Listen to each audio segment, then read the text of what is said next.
Vamos a ver ahora los casos de quiebra extensiva sancionatoria, que son los que están contemplados en el artículo 161 de la Ley de Concursos y Quiebras. Dice el artículo 161 que la quiebra se extiende, en primer lugar, a toda persona que bajo apariencia de la actuación de la fallida ha efectuado los actos en su interés personal y dispuesto de los bienes como si fueran propios en fraude a sus acreedores. O sea que en este caso, lo que vamos a tener que tener presente en primer lugar es que siempre vamos a estar en presencia de una quiebra principal. O sea, para poder extender la quiebra a un sujeto, inicialmente el primer requisito es que estemos en presencia de una quiebra principal en donde hay un tercero que por su desempeño, por su actividad, es susceptible de ser declarado en quiebra. ¿Cuáles son las otras condiciones que establece el artículo 161? Primero, que haya dispuesto de los bienes del quebrado principal como si fueran propios. O sea, podríamos ubicarnos en el caso del sujeto que administra un patrimonio ajeno. Acá tenemos que distinguir y tenemos que dejar claro que el sujeto fallido principal no necesariamente tiene que ser una persona jurídica.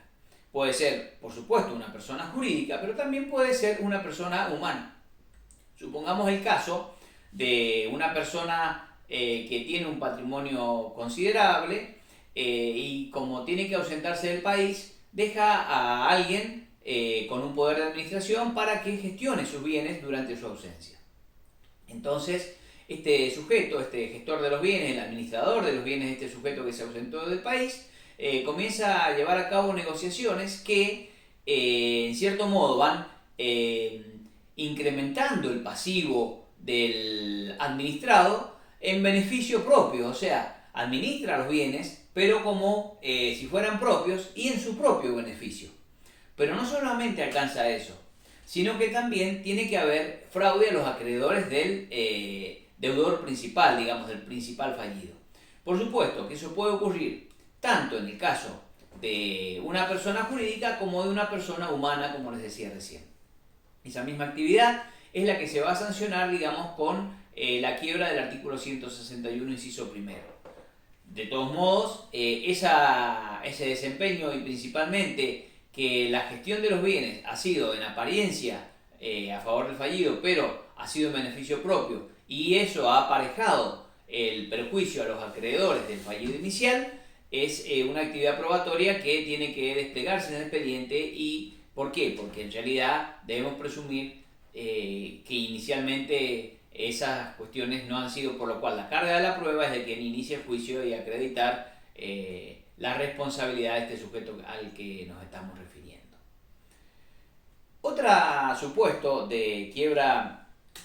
quiebra extensiva sancionatoria es el caso del inciso segundo del artículo 161, que habla de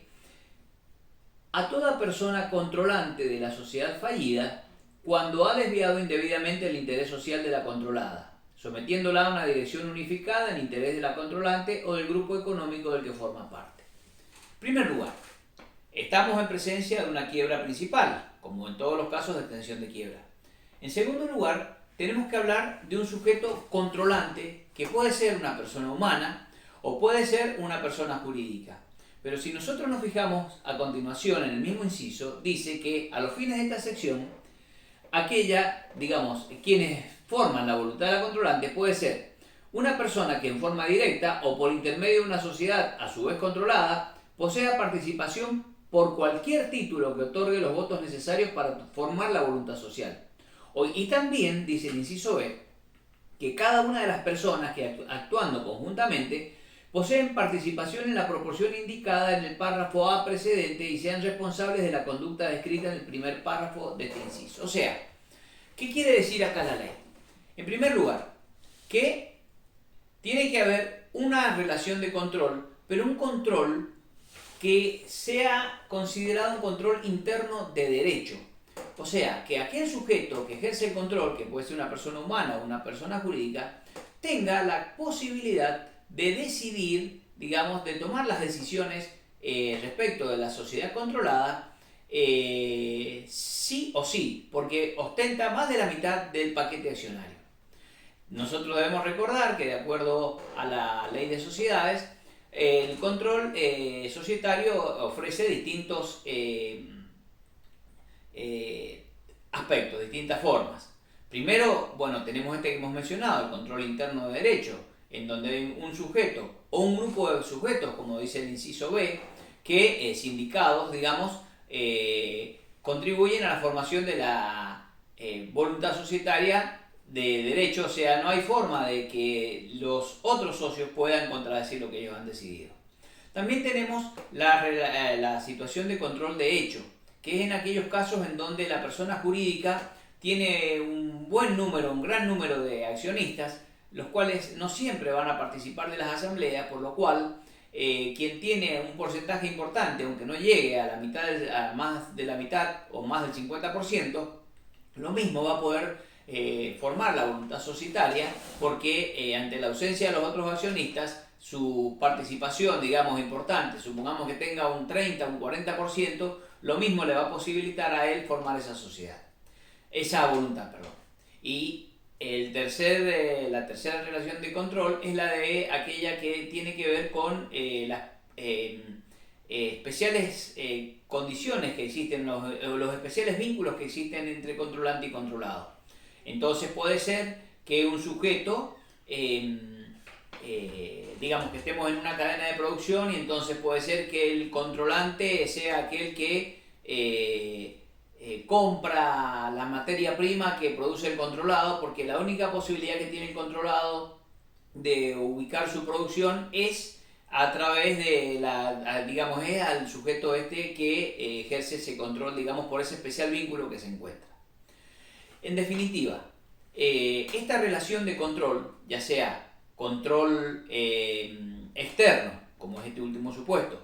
o control interno, de hecho o de derecho, como son los dos casos anteriores,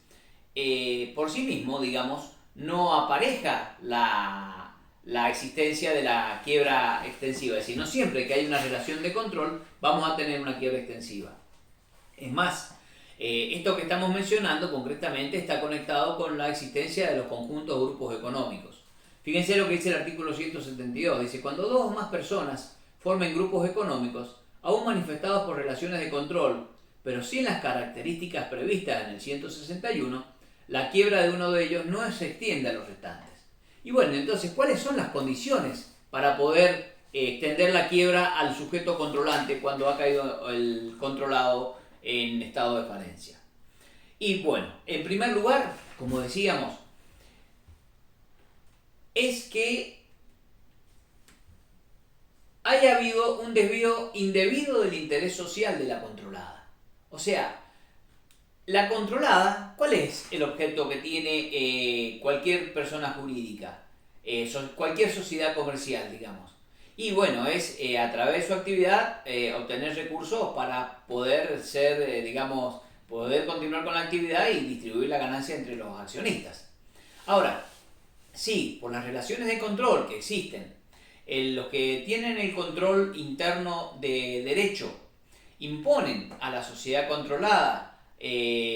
actividades, digamos, o acciones que van a perjudicarla, como por ejemplo sería en esta misma situación del conjunto económico, que el que ejerce el control interno de derecho es en este caso sería la fábrica, supongamos. Entonces le impone al proveedor, que también es parte del conjunto económico,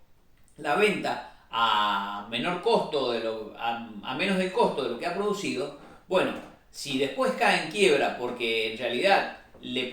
tenía que vender a la parte de elaboración, a la parte industrial, digamos, sus productos a menor precio de costo, y eso lo llevó a endeudarse y entonces lo llevó a caer en quiebra, esa situación de control de la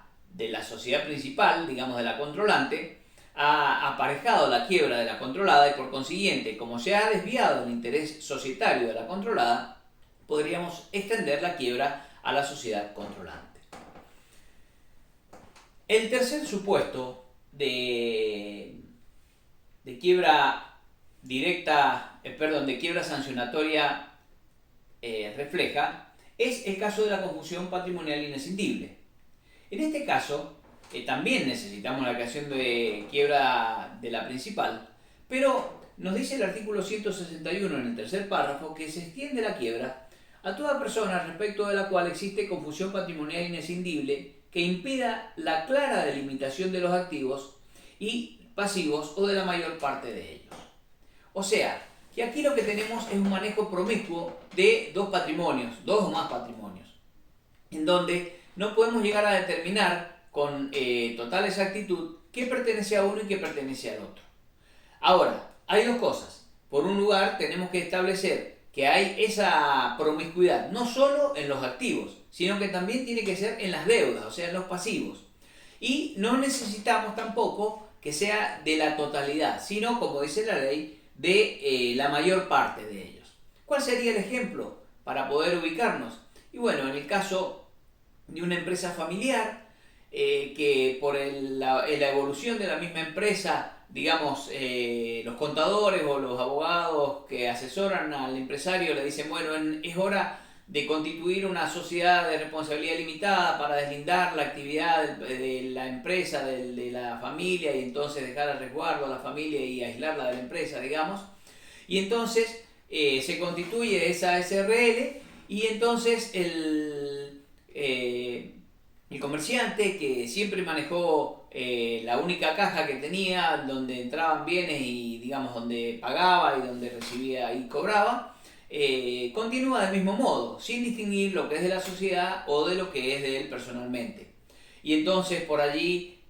paga el viaje de vacaciones de su hijo con plata de la sociedad, o si no, compra un auto para la sociedad pero la paga con su dinero propio, y así comienza a realizar, digamos, una actividad tal que llegue un momento en que se torne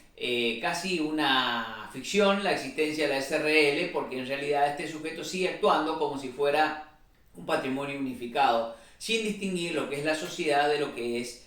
su patrimonio personal. En ese caso, entonces, nosotros podríamos hablar de un caso de confusión patrimonial inescindible. Y también, en ese supuesto, vamos a ver que también se extiende la quiebra. No obstante, adelantando un poco lo que sigue en el módulo posterior, podemos decir que, a diferencia de los otros dos supuestos en donde las quiebras van a tramitar por separado, prácticamente en el caso de confusión patrimonial inescindible,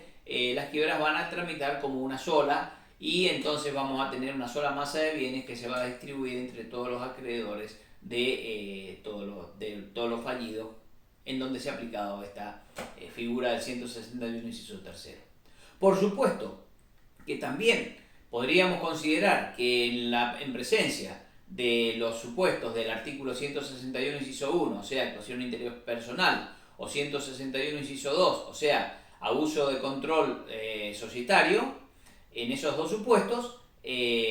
también cabría la posibilidad de la confusión patrimonial inescindible, y entonces el juez podría declarar la quiebra por aplicación del 161 inciso primero y tercero, o 161 inciso segundo y tercero, y en ese caso la consecuencia es la aplicación de la masa separada.